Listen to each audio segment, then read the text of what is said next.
Welcome everyone to the Instructors channel. Here we are again for our weekly video. The Perspectives of Adult Learning Part 2.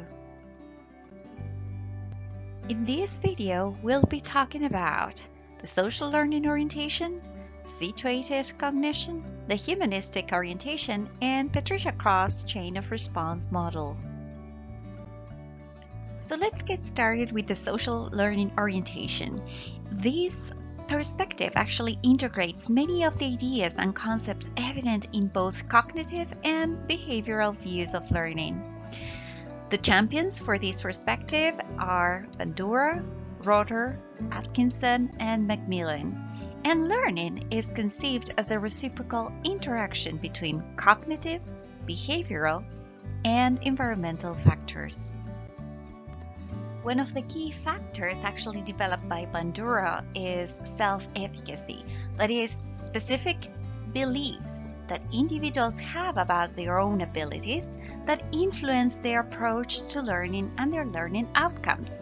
So you will see that some students with high sense of self-efficacy have high expectations and so are more likely to engage in complex learning tasks. They are more hopeful, they are relaxed, and confident in their ability to solve a problem.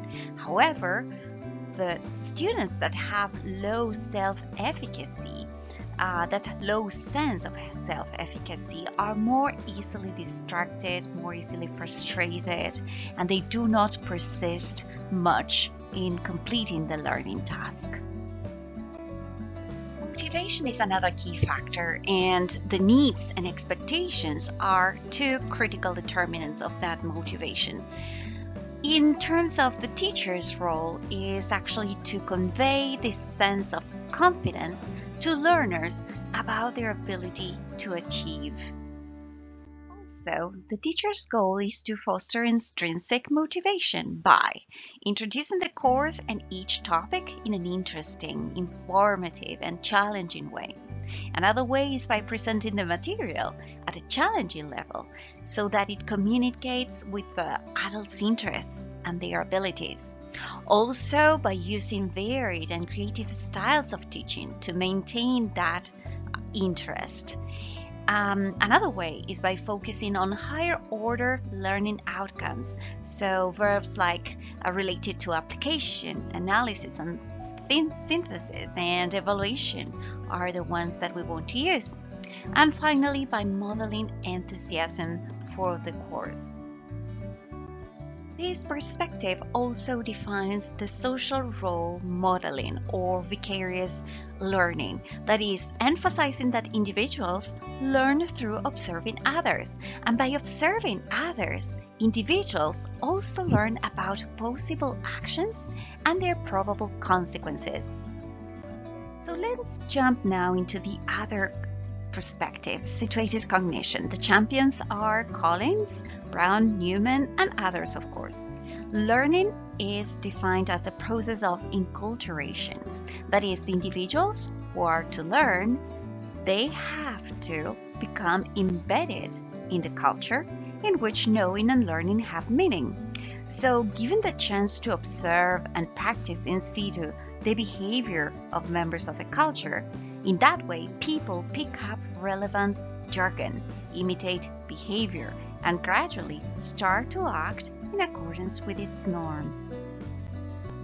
In this perspective, you will see the following tools being used: modeling, which is demonstrating a cognitive task so that the students can observe it; coaching, assisting the learner during the learning or the performance of a task; scaffolding, providing expert guidance initially, of course, and gradually removing it; articulating, reasoning process of knowledge in use; reflecting, comparing a student's problem-solving processes with those of an expert; and finally, exploring, encouraging learners to establish their own goals. Now let's move to the humanistic orientation. The champions are, in this case, Maslow, Rogers, among others, and the importance is of the affective domain here. Learning is a process of personal growth and development. So you will hear words like choice, freedom, creativity, and self-realization as essential aspects of a meaningful learning. In the humanistic orientation, individuals are born with an inherent wisdom to reach their unique potential if certain conditions in the individual's personal and social context are met. We cannot teach anyone directly. We can only facilitate a person's learning. A person learns significantly only those things which are perceived as applicable in the maintenance or enhancement of the structure of the self. The tools that are mainly used are critical thinking, problem solving, self-direction, and personal development.